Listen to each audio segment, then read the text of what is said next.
আসসালামু আলাইকুম ওয়া রাহমাতুল্লাহি ওয়া বারাকাতুহু। আজকে আমরা হিসাব বিজ্ঞান বিভাগ প্রথম বর্ষের জন্য ব্যবস্থাপনা নীতিমালা এই সাজেশনটা দিব। সাবজেক্ট কোড হচ্ছে ২১-২৫-০৭।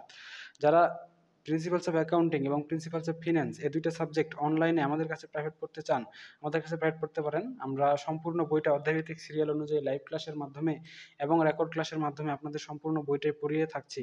আমাদের অনলাইন ব্যাচে পড়তে এখানে নাম্বার দেওয়া আছে, নাম্বারে যোগাযোগ করতে পারেন অথবা সরাসরি কমেন্ট করতে পারেন। আজকে আমরা অধ্যায়ভিত্তিক সাজেশন দিব। অধ্যায়ভিত্তিক সাজেশন মানে কোন অধ্যায়টা আপনাদের জন্য কতটুকু গুরুত্বপূর্ণ এটা বোঝানো হবে স্টার দেওয়ার মাধ্যমে। যেমন প্রথম চ্যাপ্টার ব্যবস্থাপনা পরিচিতি, এটাকে ১৭৫ স্টার দেওয়া যায়। এরপরে দ্বিতীয় চ্যাপ্টার ব্যবস্থাপনার স্কুল ও মতবাদ, এটাকে ৪০ স্টার দেওয়া যায়।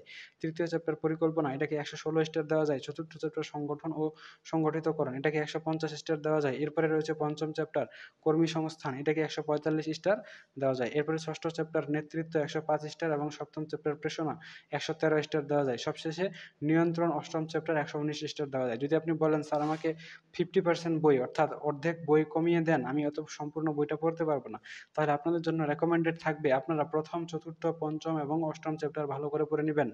প্রথম, চতুর্থ, পঞ্চম এবং অষ্টম চ্যাপ্টার যদি ভালো করে পড়ে নেন, এখান থেকে আপনারা কমপক্ষে ৭০ সর্বোচ্চ ৯০ নাম্বার পর্যন্ত কমন পাবেন।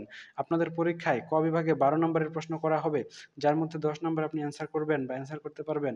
খ বিভাগে ৩২ নাম্বারের প্রশ্ন করা হবে, ৪ নাম্বার করে ৮টা প্রশ্ন, ৪ ৮ ৩২, আপনি অ্যান্সার করতে পারবেন ৫টা প্রশ্নের অ্যান্সার, ৪ ৫ ২০। এরপরে গ বিভাগ ১০ নাম্বার করে ৮টা প্রশ্ন, ৮০ নাম্বার প্রশ্ন থাকবে, আপনি ১০ নাম্বার করে ৫টা প্রশ্ন অর্থাৎ ৫০ নাম্বারের অ্যান্সার করতে পারবেন। অর্থাৎ আপনার মোট পরীক্ষায় ১২৪ নাম্বার প্রশ্ন করা হবে, আপনি ৮০ নাম্বার অ্যান্সার করতে পারবেন। এখান থেকে ৬৪ নাম্বারে হচ্ছে এ প্লাস, ৬৪ নাম্বারে কি এ প্লাস, যেহেতু এখানে ৭০ থেকে ৯০ নাম্বার পর্যন্ত কমন পাবেন শুধুমাত্র ৪টা চ্যাপ্টার পড়ে, অর্থাৎ এই সাজেশনটা ফলো করে আপনারা খুব সহজেই এ প্লাস এবং ফার্স্ট ক্লাস সমপরিমাণ প্রিপারেশন নিয়ে ফেলতে পারবেন। এবং যদি আপনারা চান আমাদের কাছে অনলাইনে পড়তে, তাহলে আমাদের কাছে অনলাইনে পড়তে পারেন। তো ঠিক আছে, আজকে এ পর্যন্তই। সকলেই সুস্থ থাকুন, ভালো থাকুন আর আমাদের সাথেই থাকুন। যেকোনো প্রয়োজনে অবশ্যই কমেন্ট সেকশনে জানাতে ভুলবেন না। আমরা সবসময় আপনাদের কমেন্ট পড়ছি এবং সব কমেন্টেরই অ্যান্সার দিচ্ছি। ধন্যবাদ।